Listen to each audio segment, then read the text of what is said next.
আলাইকুম বিমুজালাসাতিল উলামা ইসতিমাইল কালামিল হুকামা।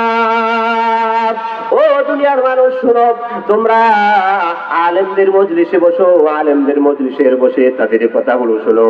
তাদের কথাগুলি শুনলে, বৃষ্টি পড়লে জমিনের মধ্যে যেমন গাছগুলি তাজা হয়ে যায়, আলেমদের কথা শুনলে, কোরআনের কথা শুনলে তোমাদের অন্তর তাজা হয়ে যাবে। তোমাদের অন্তর যদি তাজা হয়ে যায়, আল্লাহ তাআলার ইবাদত করতে মন চাবে। সামনে রমজান আসতেছে, রমজানের জন্য প্রস্তুতি গ্রহণ করো। এই জন্য আল্লাহ তাআলার কাছে দোয়া করো। এই কথা বলে শেষ করে দিচ্ছি, আল্লাহর কাছে যদি দোয়া না করো, তুমি সেই রমজান পর্যন্ত পৌঁছতে পারবে না। একটা মাসের জন্য নবীজি সাল্লাল্লাহু আলাইহি ওয়াসাল্লাম 2 মাস আগ থেকে দোয়া করেছেন। কেন? আল্লাহ বলেন, এই মাসকে আমি নিজের মাস বলে ঘোষণা করেছি। আমার 11 মাস মুসলমান উম্মতেরা দৌড়াদৌড়ি করে গুনাহ করেছে। 1 মাস যদি আমি আল্লাহকে দিতে পারে, আমি আল্লাহ 11 মাসের গুনাহ মাফ করে দিব।